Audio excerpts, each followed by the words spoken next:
On maanantai 16. lokakuuta. Lähden kävelemään tänne Smart-Lomakylän aidan vierustaa.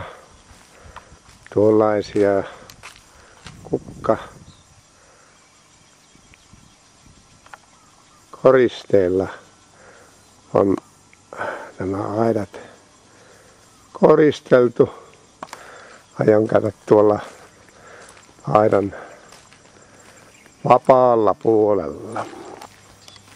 Nyt käy niin, että minä en jatkakaan tuonne käypä jonakin toisena päivänä, kun eilen vähän sateeli, niin tuossa on iso lammikko. Mutta kuvaan tuonne vasten aurinkoa täällä. Ihmiset ahkeroivat ja näyttää olevan tuolla palsta, johon on jotakin kylvetty.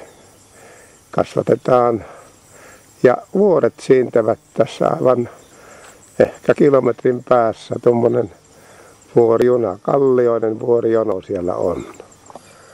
Kookospalmoja on korkeita ja vähän matalampia niin kuin tässäkin, mutta kookospähkinöitä on aivan ryppäänä.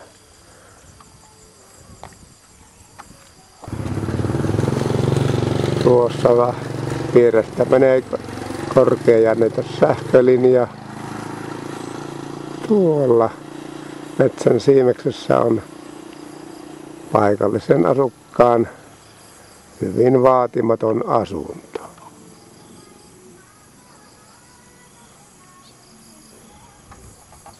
Otanpa tosiaan kuvaan vielä tästä korkeammasta kookosta.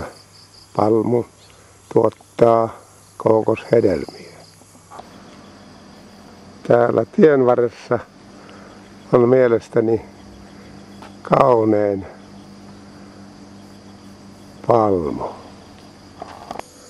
Aidan takana on pieni lampi. Tuolla on, olisiko se karjasuoja, olen nähnyt erikoisen näköisiä lehmiä tässä lähistöllä. Saapa nähdä, näkyykö tänä päivänä. Tie polveilee aika jyrkästikin, niin tällaiset peit kertovat, tuleeko mutkan takaa ajoneuvo vastaan. Siis tuolta Lomakylän aidan vieressä on tämä tie, mistä tullaan tänne Lomakylään, ja sitten on piikkilanka-aita, joka estää karjan tulon tänne tielle. Ei näy karjaa, mutta tuolla näkyy jotain muuta. Elikkä siellä on koirilla aamu porinat.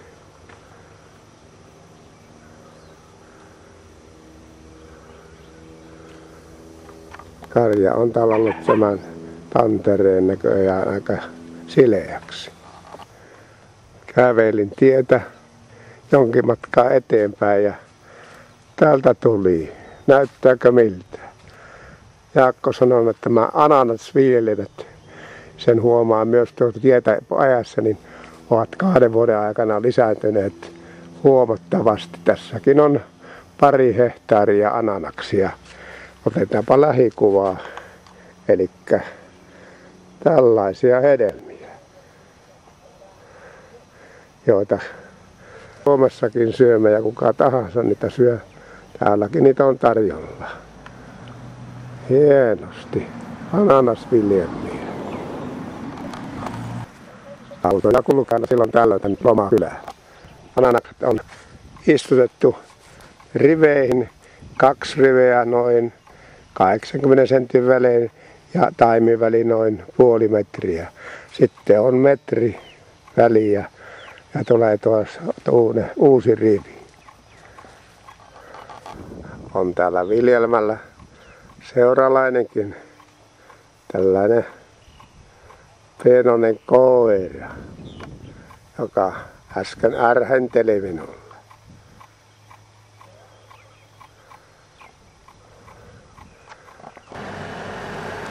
Sieltä tulee tälleen Lomakylän auto.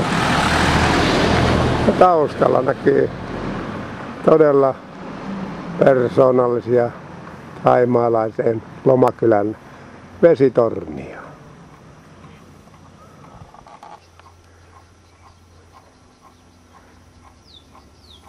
Etsin tässä lintua tuosta. Se on niin maan näköinen, että eipä sitä taida löytää.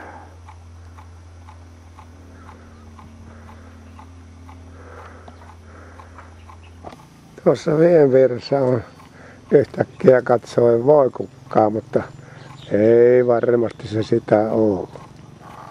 Ananasviljelmillä hääriipi viljelijöitä. He leikkaavat, että tämä väli jääpi kulkukelpoiseksi ja tuolta kypsyvät ananakset voidaan sitten helpommin poimia. Tuossa voi panna merkille, että joidenkin hedelmien ympärille on käännetty paperi tai muovia, tuo näyttää olevan. Jotakin tarvetta varten.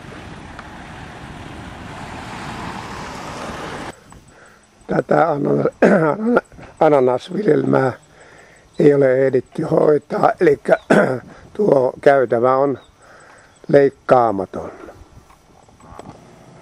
Kovin vaatimattomilta näyttää tämän lampareen takana paikallisen asukkaiden rakennelmat. Tässä kasvaa apilan värinen joku kasvi tien laidassa. Siinä on rakennuksia, liekkä paikallisia. Tuossa on yksi oudompi asia, tuommoinen runkopuu. Niitä ei yleensä täällä näe. Tuossa vähän rakennuksista. Otanpa tuosta yleiskuvaa tuonne Lomakylään päin. Taustalla siintää matalahkot vuorijonot. Ne ovat kuitenkin kallioperäiset. Siinäpä jostakin puulajista tehty portti ja postilaatikot. Sää on tänäänkin tasaisesti 30 tai jonkun verran päälle lämpötilaa. Sadekausi on täällä lopullaan. Sateesta ei ole kyllä paljon haittaa. Kyllä iltapäivisin saattaa tulla heikkoa sadetta. Tuolla uutiset kertovat Bangkokissa ja niitä pohjoiseen on hyvinkin suuria tulvia, mutta täällä ei tietoakaan. Tuosta lähden tuonne Lomakylään ja suihkuun. Tässä kuvaa taksin peräpenkiltä vähän maisemaan. Musavuoran rinnettä kulkee tämä päätie tässä. Niin ollaan menossa vähän soppailemaan. Lähestymme Huahita. Siinä näyttää olevan puutarha, taimimyymälä. Ja näitä taloja kaikenlaisia. Autolla vaan vähän täriseepi, mutta eipä sillä väliä. Myymälät ovat ihan rakenteesta, että on pois myymälöistä.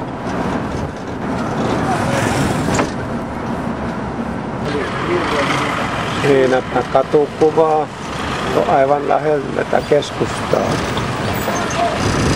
Nopeasti seuraa meitä. Siellä ruokailee kansalaiset. Ulkoiluravintoloitahan täällä on. Lisää näitä ruokalasysteemiä, vähän vaatimattomia. Ajamme junaa vieressä. Kapea raiteinen malli tällä junassa. Huahin keskustassa tuolla rannalla On korkeita taloja, hotelleja, kyllä muu. Banaanipuita kasvaa muutamilla tonteilla ja tontin vierustössä ja tietysti banaania sieltä sen mukaan. Banaanipuita täällä riittää ja banaania puussa.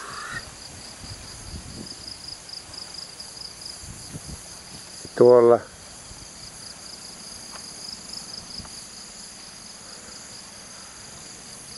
kukas tuolla onkaan?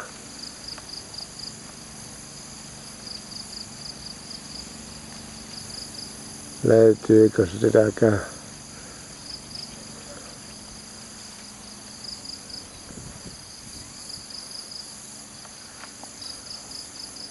Kyllä siellä pitäisi olla tuolla. Luppakorvalehmä. Isot korvat.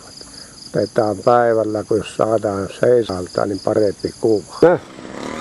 Nyt on tämä mullikka sonni noussut ylös.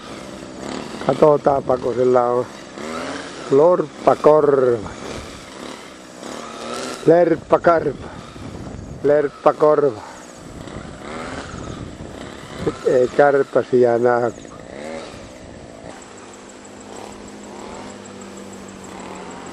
Kovin on riippakorvat. Niin on tälläkin lehmällä.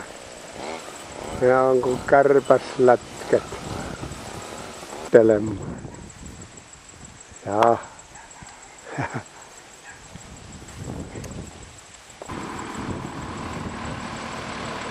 Joo, ne leprattaa nuo korvilla.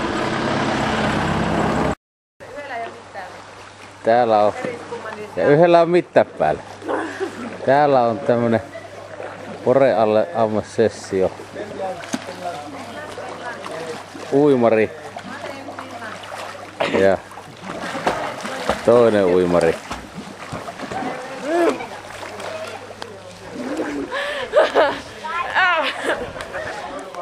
Kiva. On semmonen yleinen iso uima-alastus. Se voi käydä uiskentelemassa.